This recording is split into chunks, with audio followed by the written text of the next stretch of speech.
A 22-year-old landscaper from Dayton, Ohio, had his life taken by another man over a disagreement over grass clippings that landed on the neighbor's car. The argument escalated and the landscaper was shot and then later passed away at the hospital. Have you heard anything about this? Tanner Staggs worked as a landscaper with a lawn care company. Police arrested Travis Jackson. They said he pulled the trigger yesterday.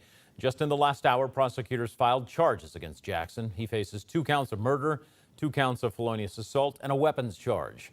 News Center 7's Mike Campbell is live in Dayton. Mike, there is now a makeshift memorial honoring Staggs.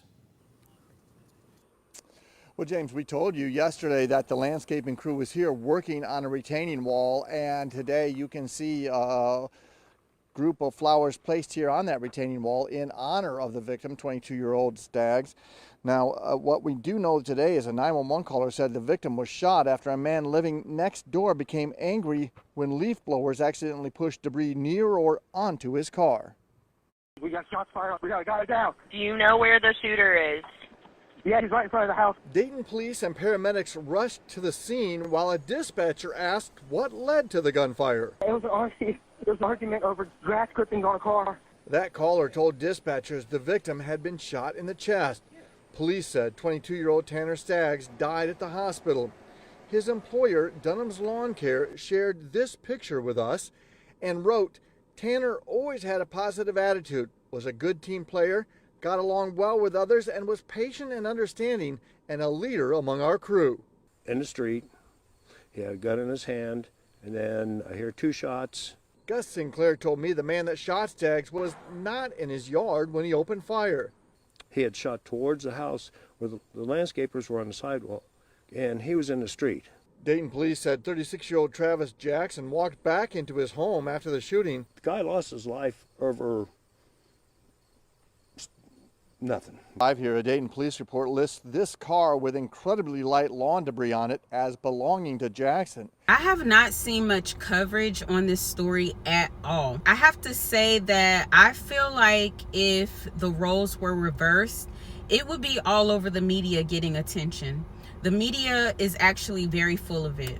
We are getting way too comfortable with violence here in America. This is disturbing. You take a man's life who was just doing his job that he was hired to do over a little debris going into your yard or onto your car at 36 years old. You didn't have enough problem-solving skills to handle the situation without using violence. You took another man's life over debris getting onto your car. I don't care if you drive the most expensive car ever known to man. It's not worth someone else's life. So you mean to tell me that violence and mental instability has reached this level? What is wrong with people? I'm noticing that people don't know, or they just don't even care to communicate, to de-escalate, work with others.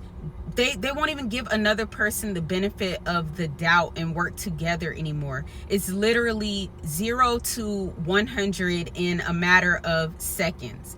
A grown man cannot keep himself in check. Tanner, the victim, was only 22 years old. So I can't imagine or fathom the amount of pain that his family, his parents, his loved ones are feeling right now. The violence, it solved absolutely nothing.